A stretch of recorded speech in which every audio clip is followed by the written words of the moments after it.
Bismillahirrahmanirrahim. Assalamualaikum warahmatullahi wabarakatuh. Waalaikumsalam warahmatullahi wabarakatuh.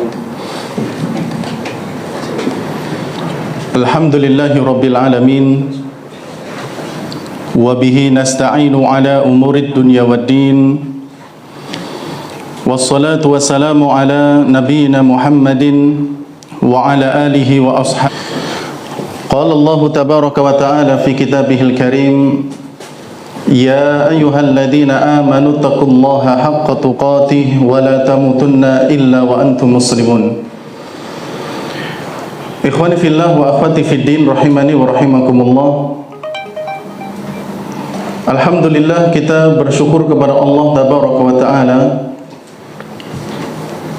atas segala limpahan nikmat yang telah diberikan kepada kita, sehingga pada kesempatan pagi hari ini kita bisa kembali duduk dalam satu majelis untuk bersama-sama thalabul ilmi, menuntut ilmu agama Allah Subhanahu wa ta'ala sebagai salah satu di antara ibadah dan kewajiban yang hendaknya kita jaga dengan baik.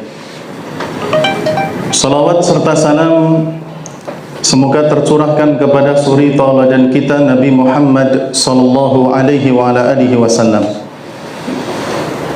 Ikhwani fillah wa akhwati fiddin, a'azzani Allah wa iyyakum. Pada kesempatan pagi hari ini,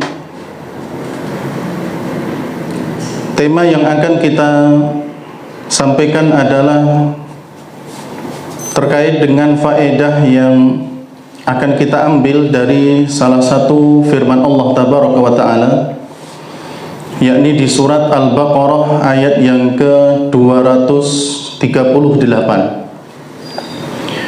Surat Al-Baqarah ayat yang ke-238, yaitu firman Allah tabaraka wa ta'ala, hafidhu ala salawati was salatil wusta wa qumu lillahi qanitin.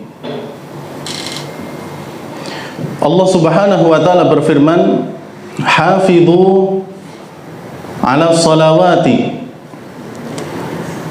jagalah oleh kalian salat-salat 5 waktu. As-salawat yang dimaksud di sini adalah salat 5 waktu. Ya, jagalah oleh kalian salat-salat 5 waktu. Was-salati al-wusta, dan juga jagalah oleh kalian salat al-wusta. Wa qumu lillah qanitin, dan berdirilah kalian karena Allah tabaraka wa ta'ala dalam keadaan yang khusyuk. Surat Al-Baqarah ayat 238. Ikhwani fillah rahimani wa rahimakumullah wa akhwati fid din, a'azzani Allah wa iyyakum. Di ayat ini, di antara faedah yang dapat kita ambil, yang pertama adalah terkait perintah menjaga salat 5 waktu. Ini faedah yang pertama yang dapat kita ambil, adanya perintah menjaga salat 5 waktu. Ya, kita tentu sudah tahu salat 5 waktu itu apa saja, yaitu dari subuh, kemudian zuhur, kemudian asar, kemudian maghrib, kemudian isya. Ya, sekalipun salat pertama kali setelah adanya perintah di kejadian Isra Mi'raj adalah salat zuhur yang pertama kali dilakukan oleh Nabi dan juga malaikat Jibril. Ya, jadi salat yang pertama kali dikerjakan oleh Nabi dan malaikat Jibril setelah adanya kewajiban salat 5 waktu adalah salat zuhur. Oleh karena itu biasanya ngitungnya ya dari zuhur, ya, zuhur, asar, maghrib, isya, kemudian subuh. Ya, kalau kita biasanya dari subuh ngitungnya.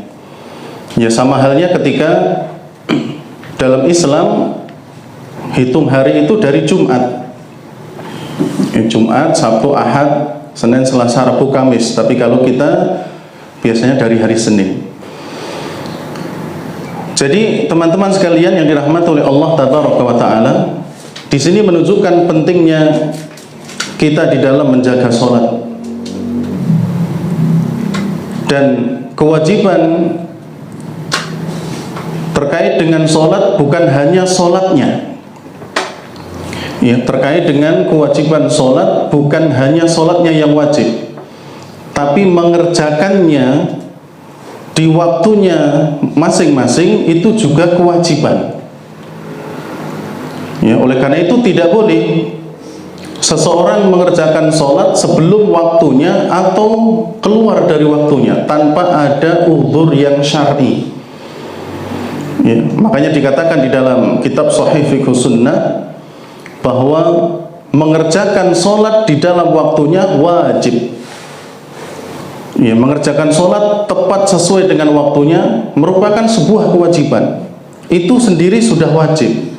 Ya, bukan cuma sholatnya. Kalau sholatnya jelas, ya, itu adalah sholat wajib yang memang kita harus kerjakan dalam sehari 5 kali, sehari semalam. Tapi menjaganya agar sholat itu tetap dikerjakan pada waktunya itu juga termasuk yang wajib.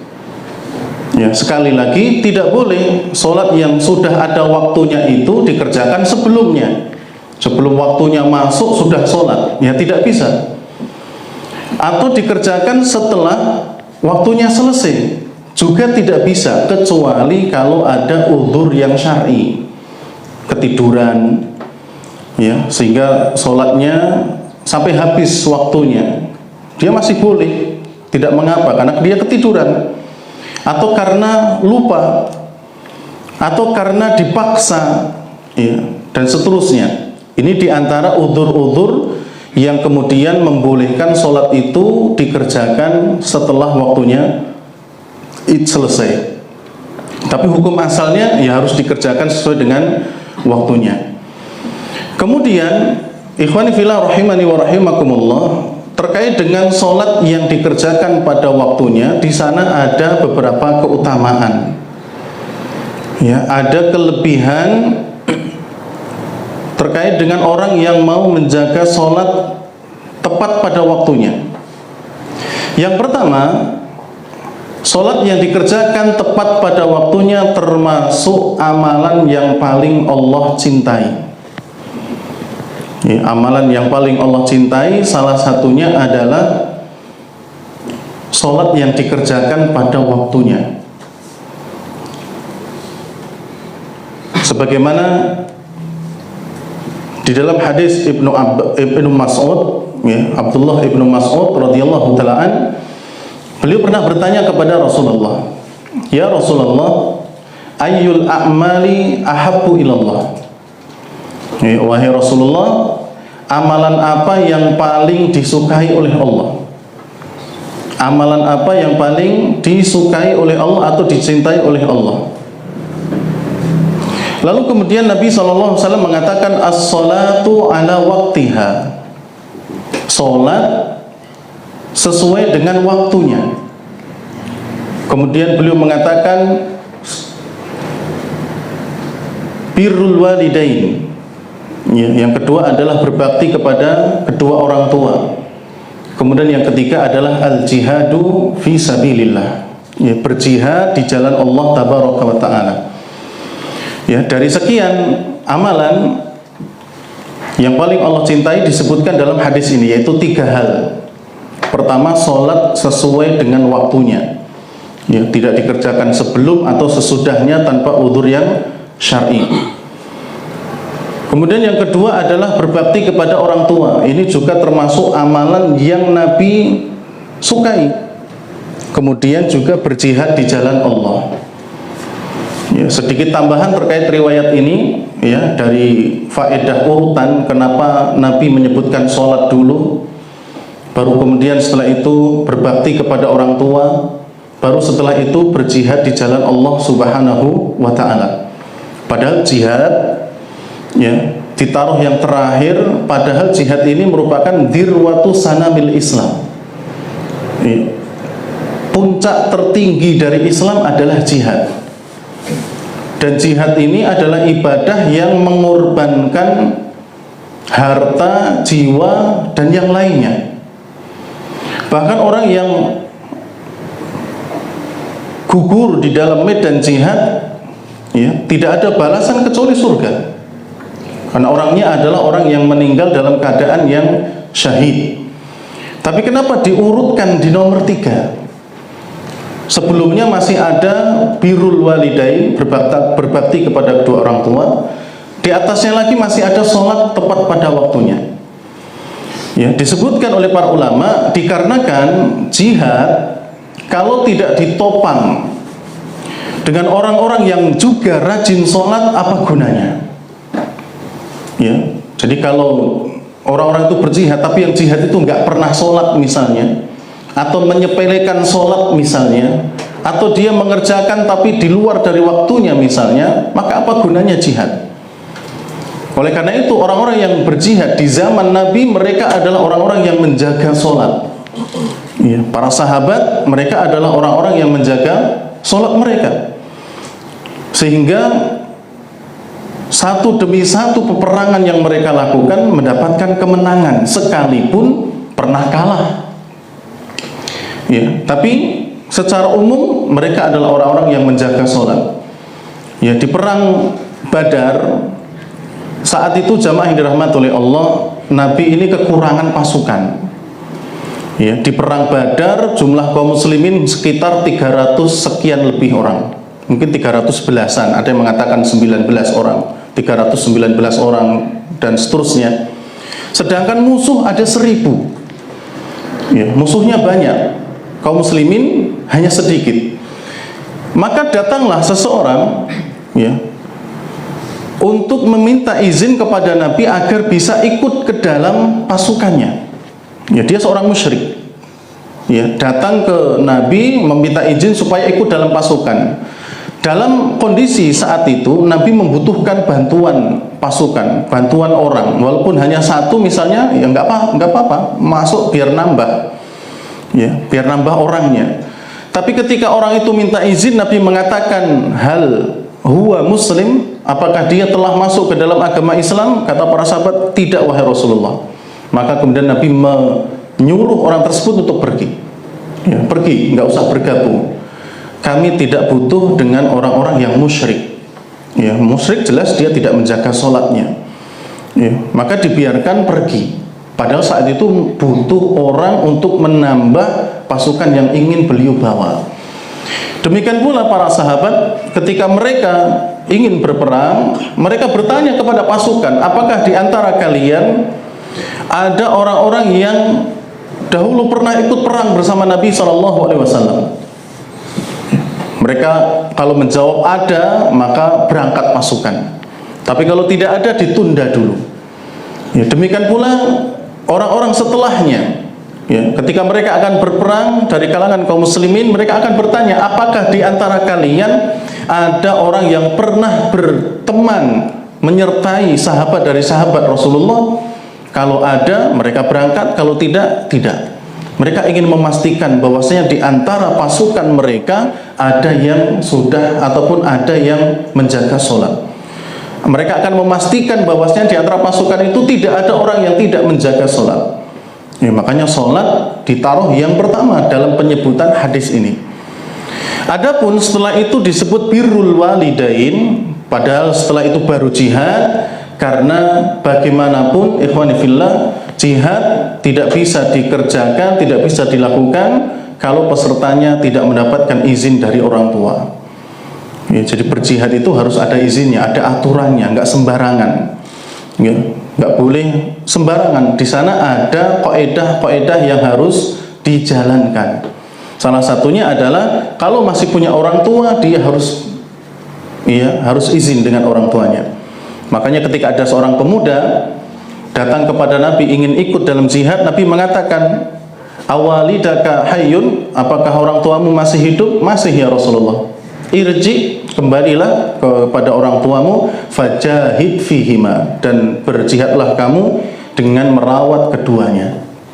Ya, ini menunjukkan bahwasanya ya jihad tidaklah bisa dilaksanakan kecuali pesertanya memang telah mendapatkan izin dari kedua orang tuanya. Kemudian ikhwani fillah rahimani wa rahimakumullah, jadi salat yang dikerjakan pada waktunya itu merupakan amalan yang paling utama, amalan yang dicintai oleh Allah Subhanahu wa taala. Maka hendaknya kita ya menjaga waktu-waktu salat. Kalau memang waktunya sudah datang, waktunya sudah ada, maka hendaknya salat itu dikerjakan, tidak ditunda-tunda sampai salat itu selesai waktunya. Kemudian ikhwani fillah rahimani wa rahimakumullah, dalam riwayat yang lain Nabi pernah menjawab as-salatu fi awwali waqtiha. Jadi ketika ditanya, ya Rasulullah, amalan apa yang paling Allah cintai, atau dalam riwayat yang lain paling afdal, paling utama, Nabi mengatakan as-salatu fi awwali waqtiha, salat di awal waktu. Ya. Dan hampir seluruh salat itu harus atau disunnahkan untuk dikerjakan di waktunya, di awal waktu maksudnya. Hampir seluruh salat. Ya, kecuali salat Isya. Salat Isya boleh diundur. Ya, salat Isya boleh diundur. Demikian pula salat Zuhur. Kalau panasnya terlalu terik sehingga memberatkan jamaah untuk datang ke masjid, boleh diundur sampai matahari agak dingin. Ya. Tapi secara umum salat itu hendaknya dikerjakan di awal waktu. Ya, sudah adzan segera dikerjakan. Ya, para wanita pun demikian, mereka punya pilihan. Ya, mereka boleh untuk mengundur salat setelah adzan, mungkin tidak langsung dikerjakan. Ya, dia masih boleh mengerjakan bagian dari rumah tangganya atau mungkin pekerjaannya, boleh diundur. Ya, akan tetapi alangkah bagusnya kalau sholat tersebut segera dikerjakan. Ya, kalau memang pekerjaan bisa ditunda sebentar untuk sholat, hendaknya sholat, baru setelah itu lanjutkan pekerjaan, baik di pekerjaan dia ataupun di rumahnya. Ya, karena menyegerakan kewajiban tentu lebih baik dibandingkan ditunda-tunda. Baik, jadi di antara faedah dari ayat ini adalah hafidhu ala salawat. Ya, jagalah oleh kalian solat-solat 5 waktu. Dan ini juga menunjukkan akan keutamaan solat 5 waktu. Demikian pula solat secara umum. Ya, oleh karenanya, ikhwani fillah, solat ini adalah perkara yang sangat penting. Dia adalah ibadah yang agung karena syariat sholat 5 waktu itu di peristiwa Isra Mi'raj.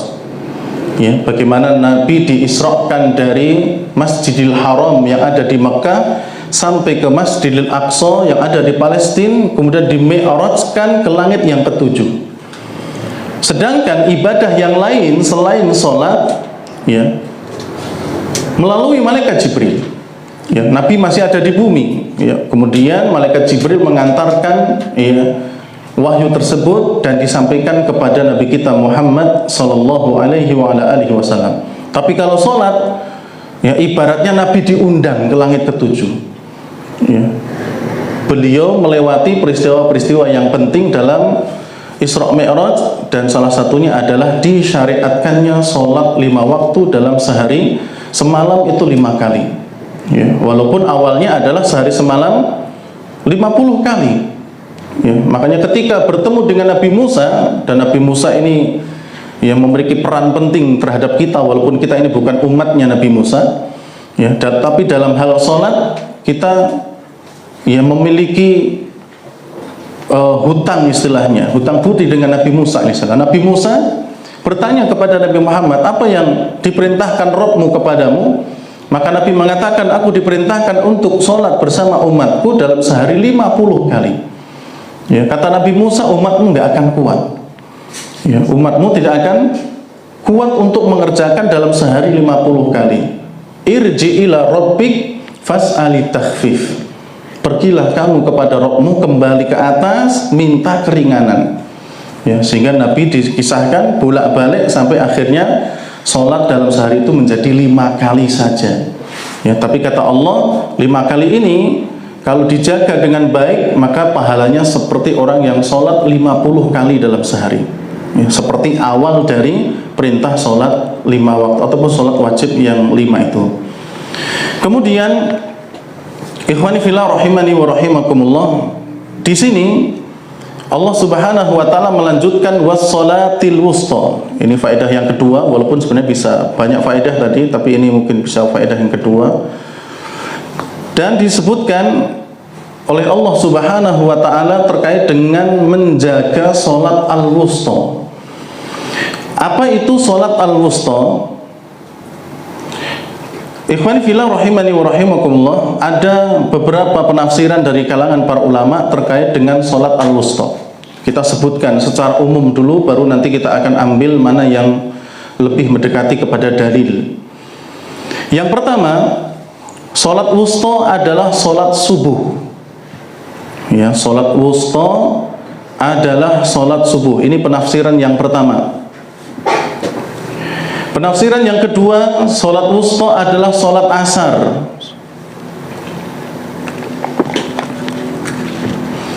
Yang ketiga,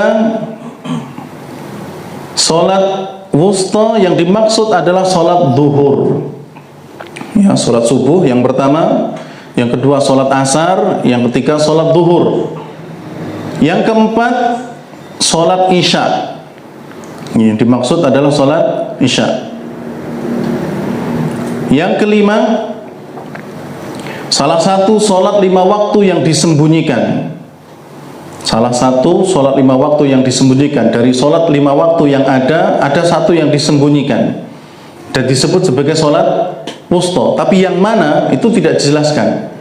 Ya, karena ini diantara bagian dari penafsiran para ulama saja. Yang keenam, yang dimaksud salat wusta adalah salat Jumat. Ya, salat Jumat. Dan yang ketujuh, ini terakhir, yang dimaksud dengan salat al-wusta adalah seluruh salat 5 waktu. Ya, dari zuhur sampai subuh ataupun ya dari subuh sampai kemudian salat isya. Seluruh salat 5 waktu ini disebut dengan salat wusta. Lalu mana yang paling mendekati kepada dalil? Disebutkan oleh Al-Imam An-Nawawi rahimahullah setelah menyebutkan ya penafsiran dari kalangan para ulama yang 7 tadi. Beliau mengatakan fahadhihi madzahibul ulama fiha. Dan ini tadi yang 7 adalah pendapat-pendapat dari kalangan para ulama tentang salat wusta. Ya, ada 7 tadi. Was-shahih, dan yang paling sahih dari ketujuh itu adalah madhabani, 2 pendapat, yaitu al-asru was-subhu, yaitu salat asar dan salat subuh. Ya, salat asar dan salat subuh itu kalau dari 7 pendapat. Yang paling mendekati dalil adalah salat asar dan salat subuh. Walladzi taqtadihil ahaditsus shahihah, tapi yang terkandung di dalam hadis-hadis yang sahih, dan ini yang lebih mendekati lagi kepada dalil adalah anahal asru, bahwa salat wusta yang dimaksud adalah salat asar. Ya, jadi kalau disimpulkan ikhwan fillah, dari ketujuh pendapat 2 yang mendekati dalil, yaitu salat subuh dan salat asar. Tapi dari 2 pendapat ini yang paling mendekati dalil lagi adalah salat asar. Dan kata Al-Imam An-Nawawi, inilah yang kami pilih. Ya, salat asar inilah yang dimaksud dengan salat al-wusta. Oleh karena itu, dari penjelasan ini maka dapat kita ambil faedah pula bahwasanya salat asar adalah salat yang istimewa. Ya, salat asar adalah salat yang istimewa. Kenapa dikatakan istimewa? Karena dalam ayat tadi kalau kita perhatikan surat Al-Baqarah 238, Allah menyebut dulu salat yang umum. Ya, hafidhu 'alas shalawat. Ya, jagalah oleh kalian solat 5 waktu. Sudah termasuk solat asar atau belum? Sudah.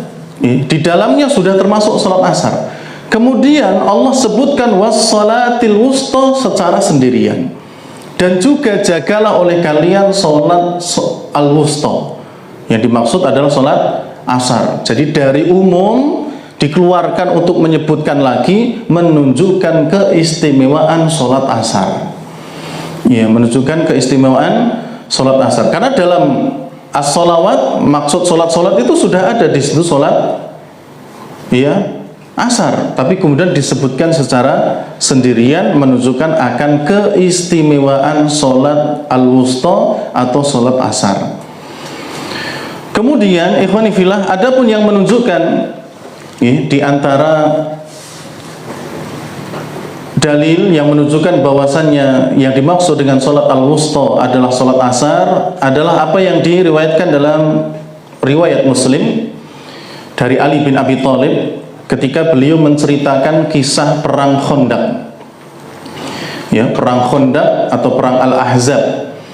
Ya, di mana saat itu kaum muslimin sedang dikepung oleh berbagai macam kabilah, berbagai macam suku, ya,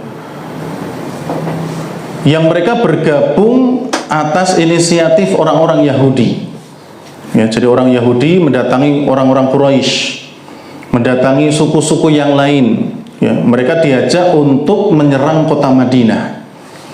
Makanya peperangan ini disebut dengan perang Al-Ahzab. Ya, perang gulungan-gulungan. Ya, karena Al-Ahzab itu jamak dari hizbun. Hizbun itu gulungan atau kelompok. Ya, kemudian jamaknya adalah Al-Ahzab. Karena sebelumnya peperangan itu terjadi sendiri-sendiri. Ya, kalau suku Quraisy yang menyerang Nabi dan kaum muslimin itu orang Quraisy sendiri.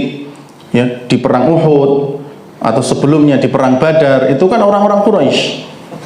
Atau di perang dari suku Yahudi, ya, ada kabilah Nadir, ya, ada kabilah Qainuqa, ya, mereka menyerang Nabi dan kaum muslimin itu juga sendiri-sendiri, maksudnya suku Yahudi sendiri.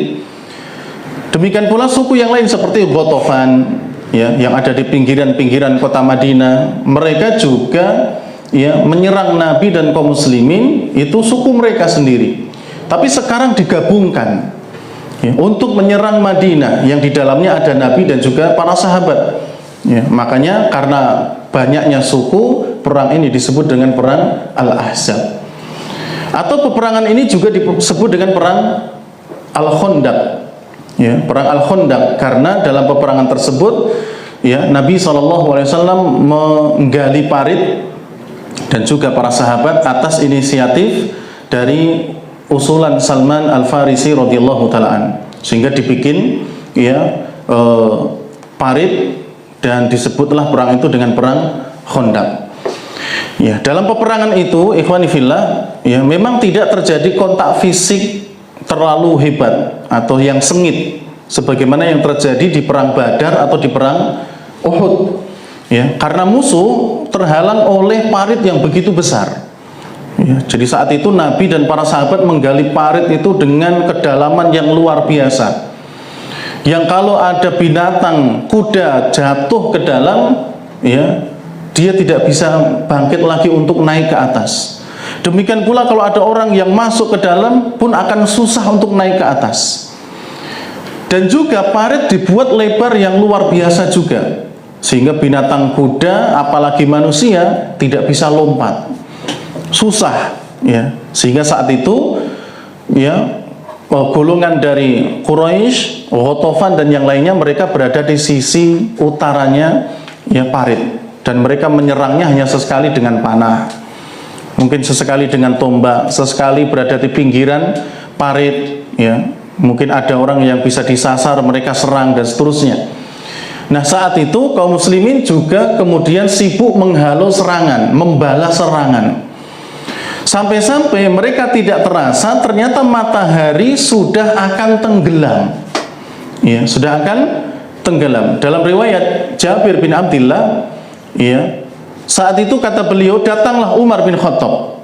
ya, datang ke perang Khandaq atau perang Al-Ahzab, kemudian menyerang musuh dengan kata-kata, ya.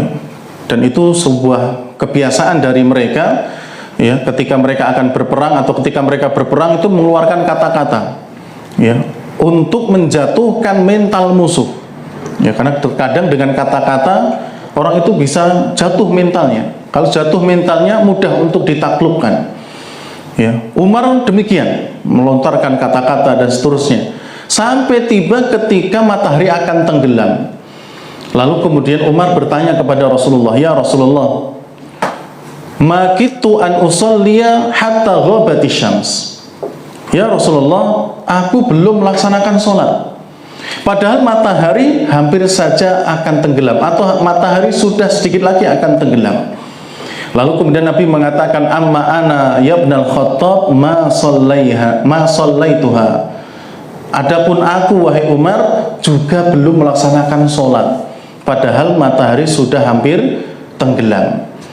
Maka kemudian kata Jabir, Nabi berwudu, kami pun berwudu untuk sholat, lalu kemudian kami sholat, wa sholaina ba'daha al-maghrib.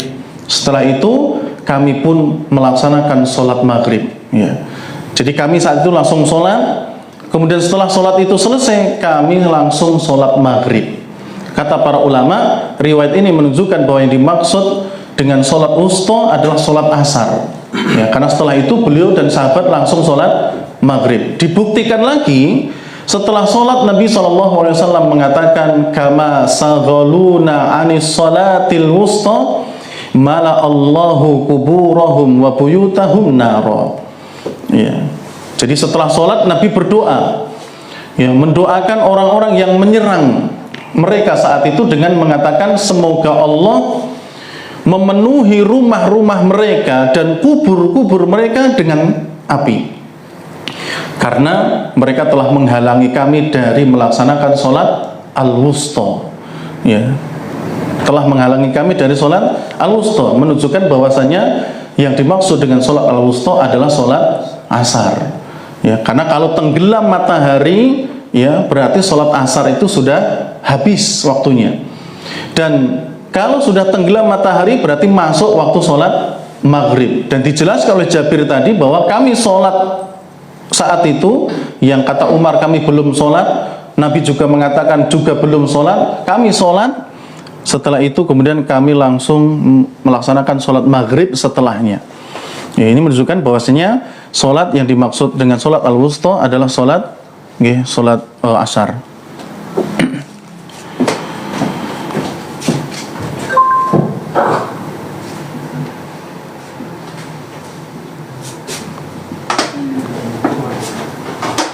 Kemudian bukti yang lain adalah bahwa di dalam mushaf, ya, Al-Quran yang disimpan oleh Aisyah radhiyallahu taala anha, di sana kalimatnya adalah hafidhu ala sholawati was sholatil wusta, kemudian di situ sholatul asr wa qumu lillahi qanitin. Jadi dalam mushaf Al-Quran, ya, yang dibawa dan disimpan oleh Aisyah radhiyallahu taala anha, ternyata di situ juga tertulis sholat asar, ya, di surat Al-Baqarah 238 yang dengan lafaz hafidhu ala sholawati was sholatil wusta, di situ ada juga lafaz as-sholatul asri. Dimaksud dengan sholat wusta di situ adalah sholat asar, wa qumu lillahi qanitin. Maka ini semakin menambah kekuatan dari pendapat bahwasanya yang dimaksud dengan sholat asar adalah sholat al-wusta. Sholat wusta adalah sholat asar. Kemudian ikhwani fillah rahimani wa rahimakumullah, kita akan melihat bagaimana keutamaan sholat asar. Ya, karena sholat asar adalah sholat yang tadi kita sebutkan sebagai sholat yang istimewa. Setelah disebutkan secara umum, dia disebutkan sendirian. Demikian pula sampai Nabi SAW marah, ya, dan mendoakan kejelekan untuk musuh di perang Khandaq atau perang Al-Ahzab, karena beliau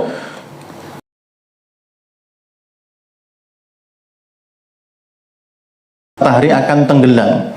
Ya, ini menunjukkan bahwasanya beliau pun punya perhatian besar terhadap sholat al-wusta ataupun sholat asar. Apa keutamaan sholat asar?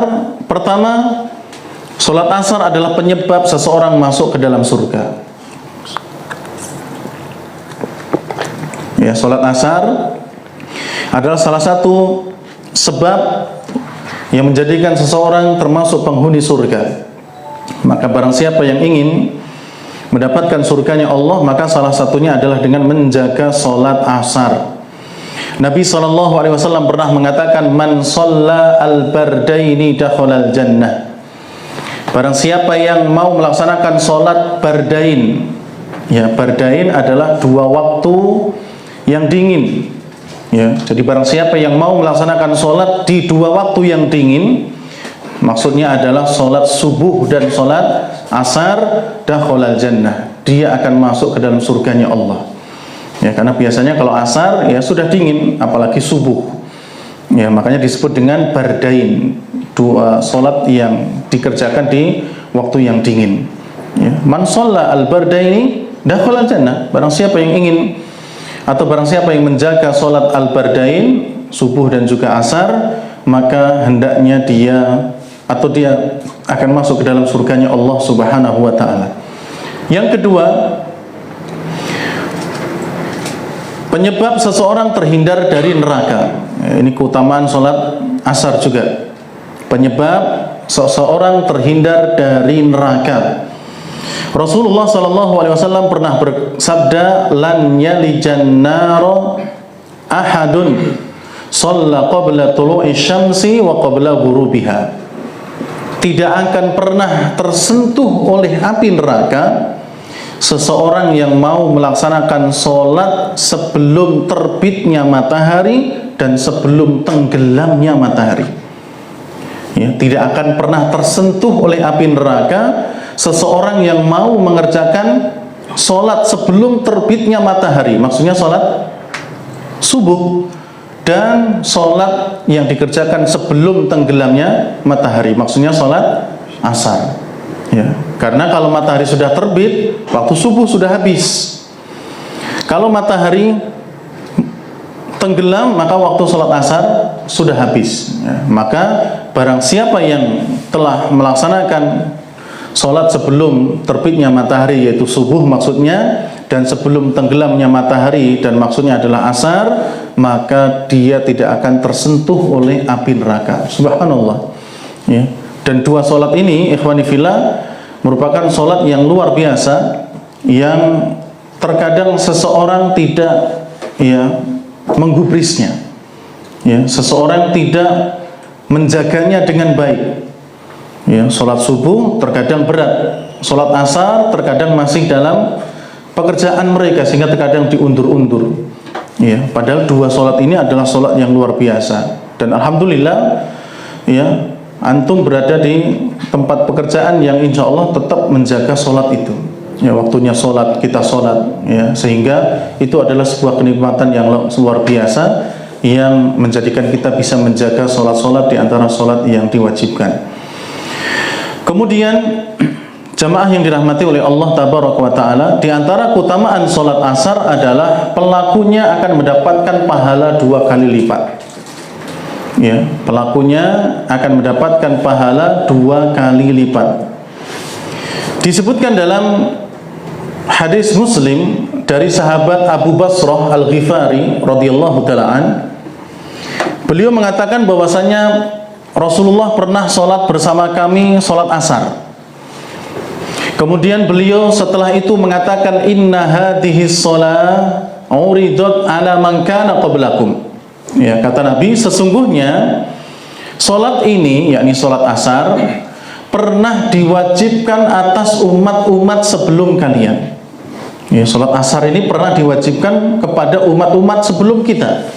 Fadhayya'uha, lalu kemudian mereka meremehkannya. Ya, umat-umat sebelum kita diwajibkan sholat asar, tapi mereka meremehkan. Ya, mereka tidak mengerjakannya. Atau kalaupun mereka mengerjakannya, sesekali dikerjakan, sesekali tidak. Atau kalaupun mereka mengerjakannya, mereka kerjakan di luar waktunya. Ya, mereka undur-undur keluar dari waktunya.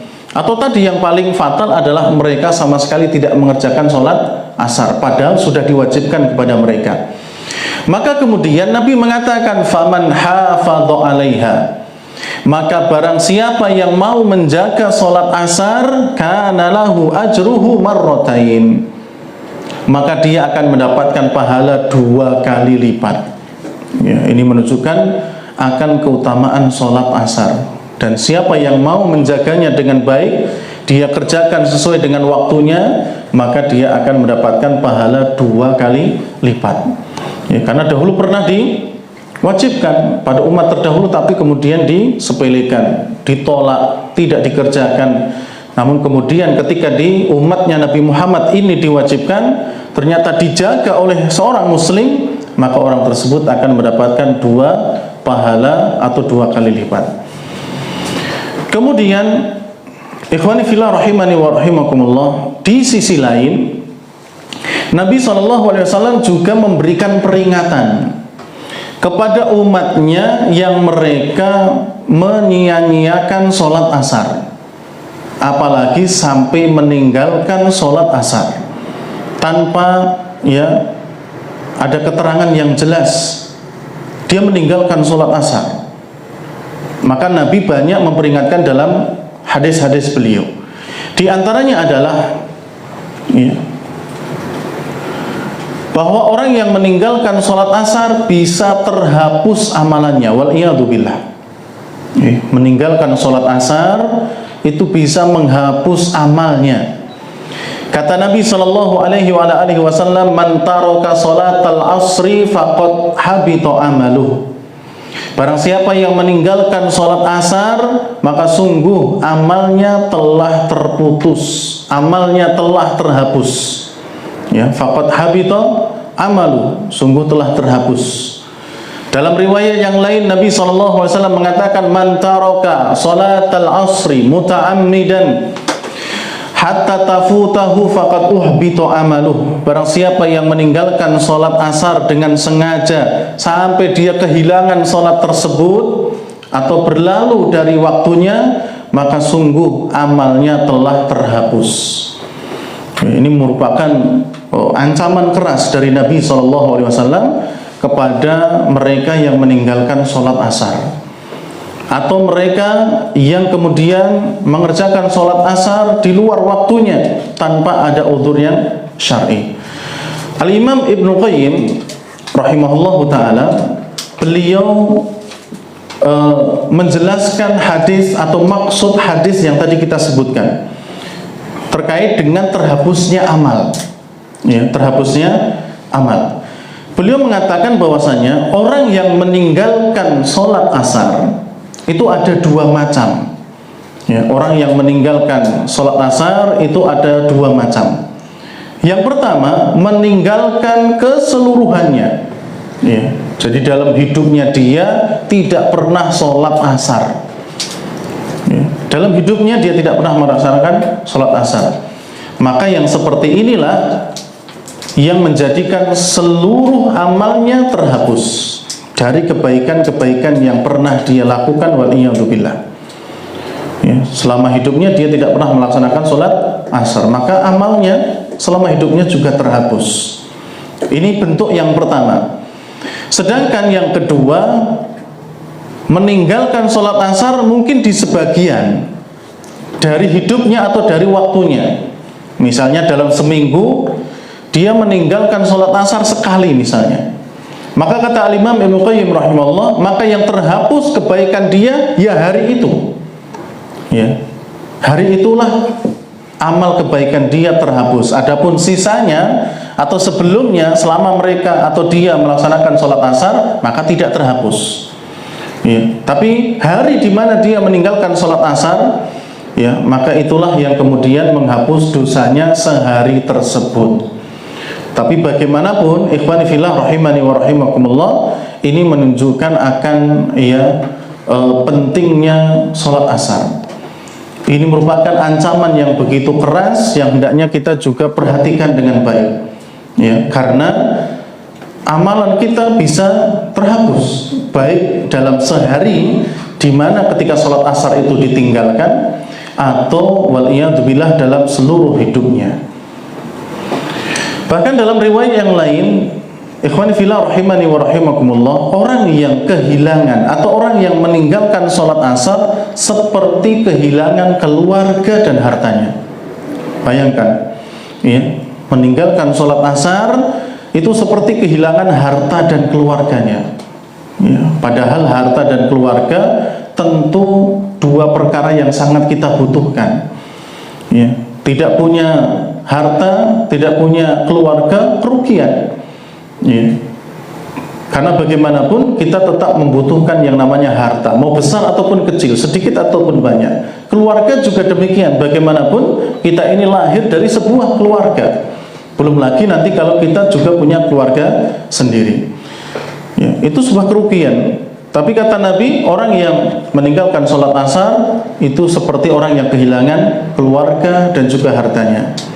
Rasulullah SAW, beliau pernah mengatakan, man fatathu sholatul asri faka'annama wutira ahlahu wa malah.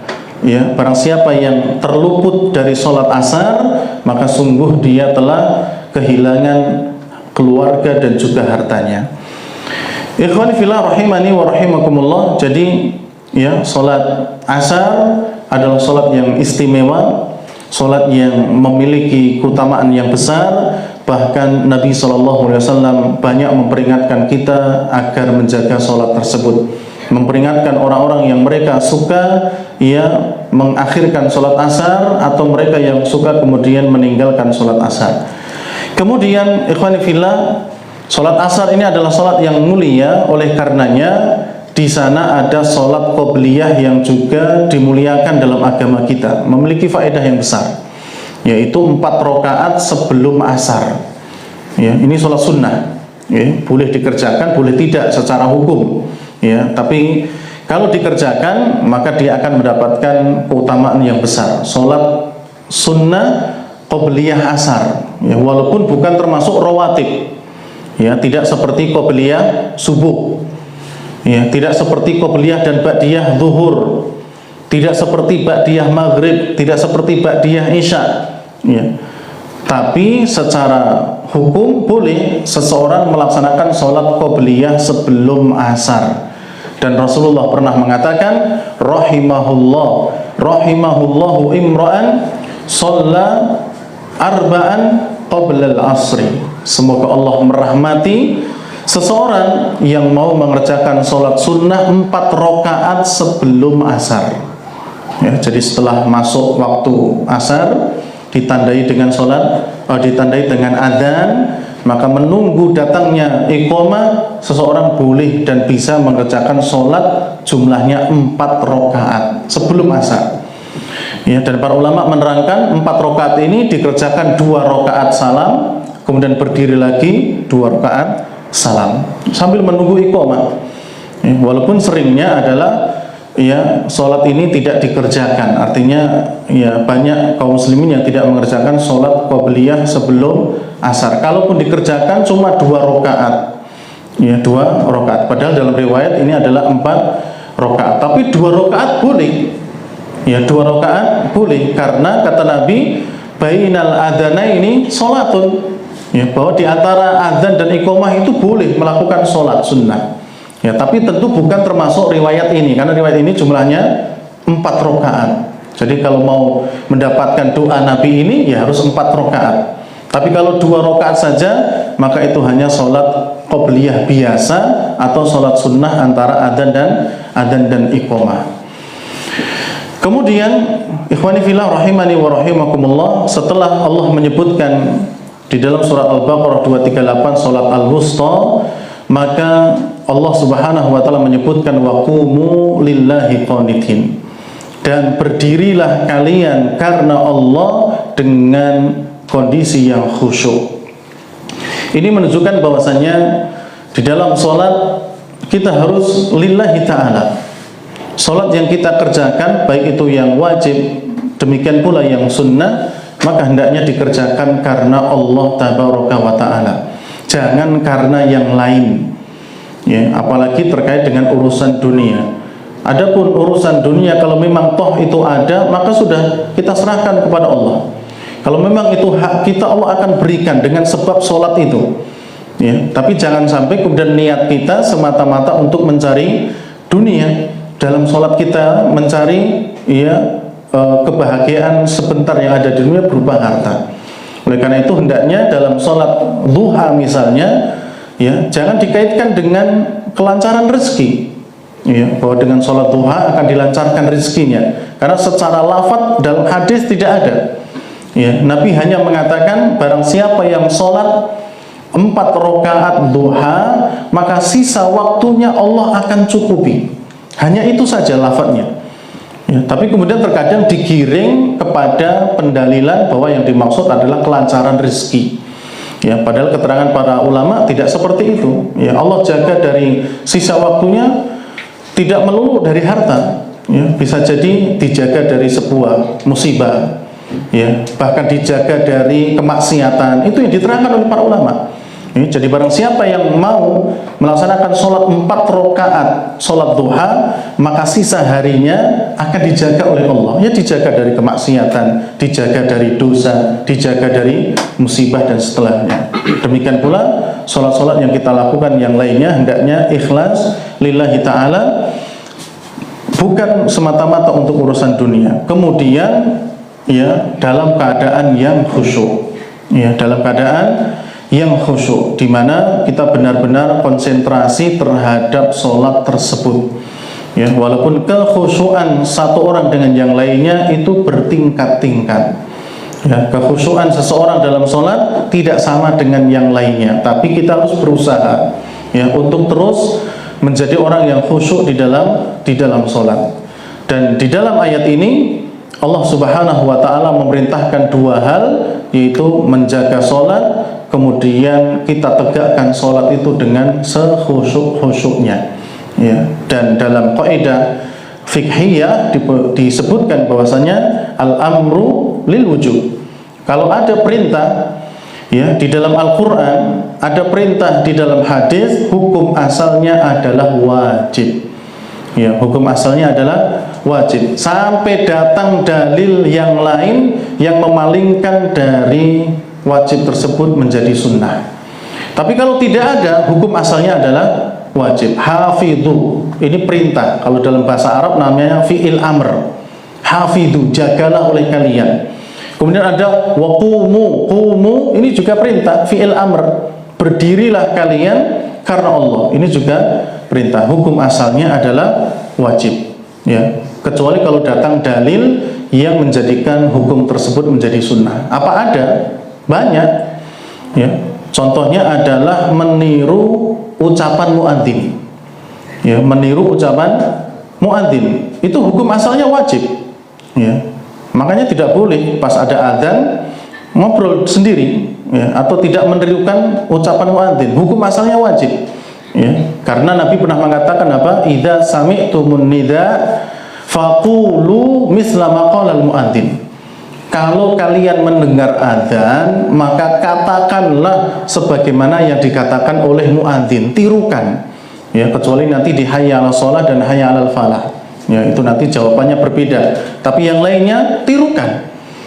Tapi kemudian ternyata datang dalil yang lain yang menjadikan hukum wajib ini. Karena di hadis ini Nabi mengatakan faqulu, qulu termasuk fi'il amr. Ya. Maka ucapkanlah, ini fi'il amr, perintah, hukum asalnya wajib. Tapi ternyata datang dalil yang lain yang menunjukkan bahwasanya menirukan ucapan muadzin hukumnya sunnah. Ya, karena di sana ada beberapa dalil, di antaranya adalah Nabi SAW ketika mendengar asyhadu an la ilaha illallah dan juga asyhadu anna Muhammadar Rasulullah yang dikumandangkan oleh Bilal, Nabi menjawab bukan asyhadu an la ilaha illallah atau asyhadu anna Muhammadar Rasulullah, tapi beliau mengatakan wa ana asyhad. Ya, wa ana asyhad, aku pun bersaksi, aku pun bersaksi. Ini menunjukkan bahwasanya menirukan muadzin hukum awalnya wajib, tapi kemudian menjadi sunnah karena ada dalil-dalil yang memalingkannya. Jadi ikhwani fillah rahimani wa rahimakumullah, sekali lagi ayat ini menunjukkan akan kemuliaan salat asar, Ayat ini menunjukkan akan perintah dari Allah, hendaknya kita menjaga sholat, kemudian juga mengerjakan sesuai dengan waktunya masing-masing. Ayat ini juga memberikan perintah kepada kita untuk beribadah kepada Allah dalam keadaan yang khusyuk, mengerjakan sholat dalam keadaan yang khusyuk. Demikian pula semuanya kita lakukan karena Allah Subhanahu wa ta'ala. Ikhwani fillah rahimani wa rahimakumullah, mungkin ini apa yang bisa kita sampaikan pada kesempatan pagi hari ini terkait dengan tafsir atau mungkin faedah yang dapat kita ambil dari surat Al-Baqarah ayat 238. Semoga menjadi tambahan wawasan kita terhadap agama Allah dan menjadi perhatian kita bahwa di sana ada solat yang sangat utama, ada solat yang memiliki keutamaan dibandingkan dengan solat yang lain yang harus kita jaga. Walaupun secara umum semua solat dari solat-solat 5 waktu hendaknya kita jaga, kemudian kita kerjakan masing-masing di waktunya.